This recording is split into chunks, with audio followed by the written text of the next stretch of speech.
ele é um programa de formação na área de empreendedorismo que passa pelos eixos de criação, produção, distribuição e consumo, e a gente ajuda o empreendedor a passar por esse fluxo e escoar sua produção em algum lugar. Ele faz uma analogia com o rio com a sua nascente, com as suas afluentes e que desagua no mar, e o mar é esse grande mercado de possibilidades de produtos e serviços voltados para essa estética negra. Esse ano a gente está propondo o Afrolab focado nas mulheres, sobretudo nas mulheres negras, então por isso que é o Afrolab para elas, que tem como objetivo trazer conhecimento, saberes ancestrais que passa pelas tecnologias femininas, né? Pelos nossos saberes, pelos saberes do nosso matriarcado, desde preparar um chá ou pegar um produto natural para o cabelo até uma técnica de como comunicar, como é que a gente coloca a luz, multiplica essa comunicação, essa tecnologia, essa informação e replica as boas práticas para muito mais mulheres se apropriar desse conhecimento que é único e que a gente não olha dentro dessa perspectiva de potência.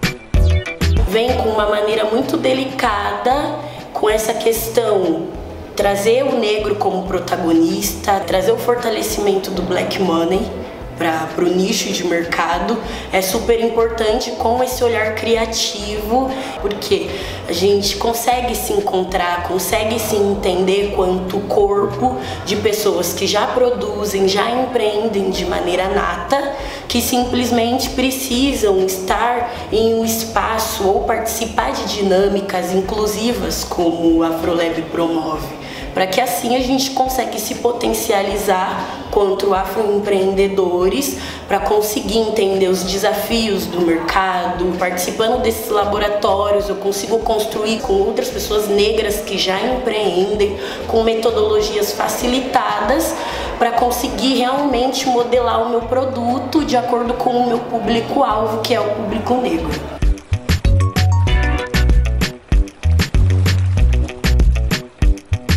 Já tive no Afrolab Rio, né? A metodologia já era incrível, e agora com a construção de pessoas, cada uma de uma região, então a gente consegue escutar as dores de cada região para poder melhorar ainda mais o que já é bem direto, numa linguagem muito fácil, independente da classe social ou de nível institucional de cada uma. Então a Afrolab, elas têm um novo desafio: misturar.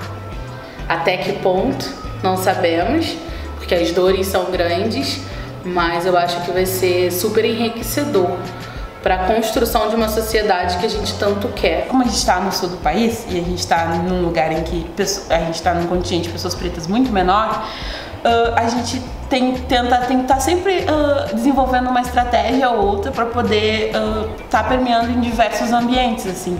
E aí ouvir outras pessoas negras falando das suas vivências, de como que elas estabelecem as suas relações, como elas trabalham, o que elas estão fazendo, é uma conexão assim que a gente fica pensando assim, bah, eu posso fazer isso lá também, ou eu posso pensar isso também. Te enche de gás, na verdade, né? A nossa ideia, quando a gente pensou em fazer o Afrolab para elas, é que a gente pudesse de verdade olhar para esse elas na sua pluralidade. Então não ia fazer sentido se a gente ficasse fechadinho no nosso universo. Então como olhar, sempre sair da escassez para a abundância, sempre em busca de uma expansão de olhar. Então a gente pensou esse primeiro dia dos seres e saberes ancestrais, onde a gente pudesse de fato olhar para toda essa grandeza que é a nossa ancestralidade feminina, e ela é negra, ela é grega, enfim, de N espaços e lugares. Como é a gente olhar para tudo isso e cada um de nós poder se identificar com aquilo que achar que é pertinente para a nossa realidade?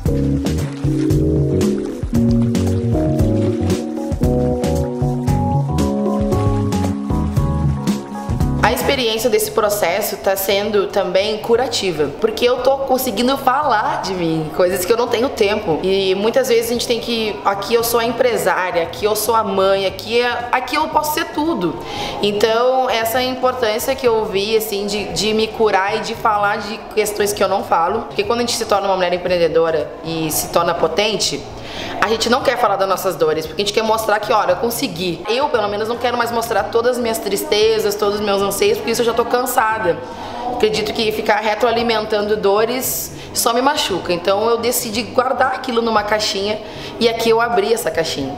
E quando a gente abre essa caixinha, a gente se desprende, né? E começa a se tornar até mais humano com a gente. Quando a fala vem, a gente quer falar e quer contar a vida e quer falar um monte de coisa, e tem às vezes a parceira que precisa falar mais e que vai te interromper e aí que você precisa deixar ela falar.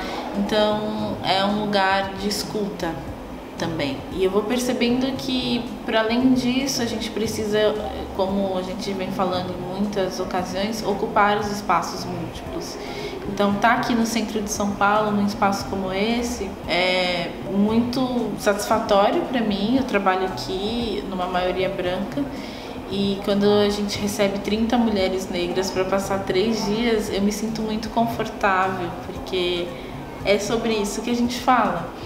Então, eu deixo de ser a exceção, como muitas falaram, e passo a ser quase que a regra. E eu vim para trazer um pouco de um panorama histórico, para que a gente consiga entender que histórias nos trouxeram até aqui.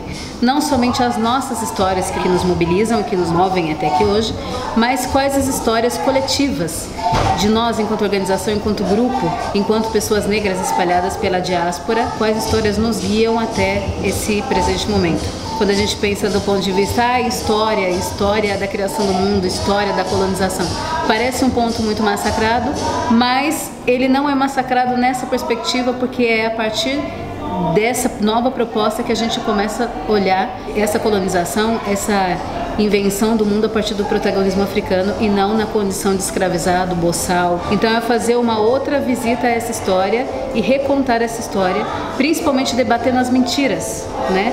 Como eu disse no grupo, mais do que construir verdades é desconstruir mentiras.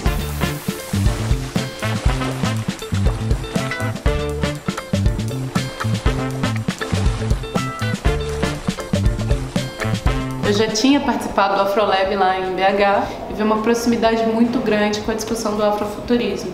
Na verdade, não só proximidade, mas entendo que é a discussão também do afrofuturismo. Eu gosto muito dessa coisa da espontaneidade do corpo e da espontaneidade das pessoas.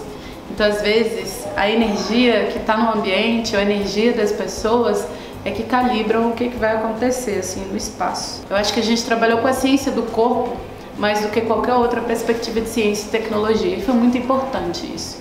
Porque enquanto mulher preta, é uma discussão muito séria numa perspectiva de que o sistema, ele se silencia 24 horas.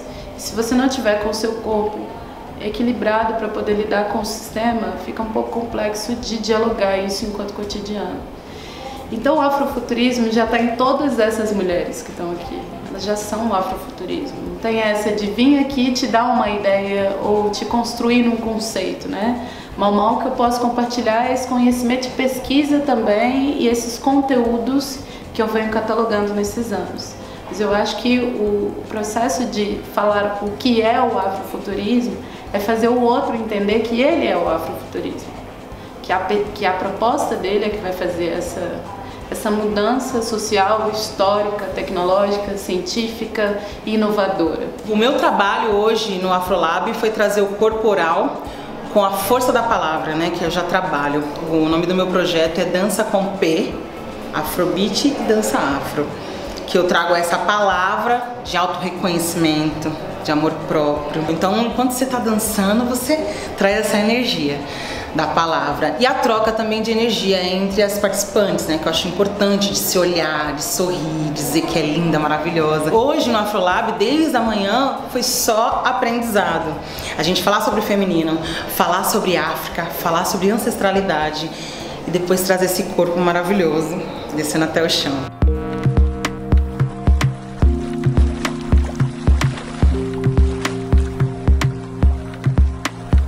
Eu acho que uma iniciativa como a iniciativa da Afrolab é muito potente, porque ela é uma catalisadora de potências e ela exponencializa, nem sei se essa palavra existe, mas estamos também criando palavras aqui, para que outras pessoas consigam acessar esses lugares dentro de si e carreguem, né, para as suas construções individuais e coletivas essa certeza do pertencimento. As pessoas, elas não se sentem pertencentes porque elas não se sentem dignas de pertencer. E recuperar essa dignidade, relembrar da onde essa dignidade ela emana, é o nosso trabalho diário. E eu acredito que a Afrolab para elas é uma plataforma para que isso se desenvolva com segurança, com conforto, com trocas que são trocas de soma, para que uma metodologia mais humana consiga emergir dessas vivências. Então, tudo que a gente viveu aqui hoje é mágico. Nós, mulheres negras, sempre estivemos nesse lugar. Nisso que se chama hoje empreendedorismo, mas que são práticas que as mulheres negras trouxeram desde a África. Desde a África e recriaram e reproduziram, ressignificaram aqui num contexto de grande opressão, mas que forjaram as condições principais de sobrevivência da nossa coletividade. As mulheres negras assumiram essa responsabilidade e eu vejo as mulheres de hoje, as empreendedoras de hoje, como continuidade, né, dessa ancestralidade, como aquelas portadoras do bastão que lhes foi transferido por gerações e gerações de outras mulheres que foram para as ruas, para os mercados, ganhar a vida para si e para os seus. Então, hoje, nós fazemos isso através dessas novas gerações, com novos conhecimentos, com novas tecnologias, recriando, ressignificando essas novas metodologias que esse campo agregou, mas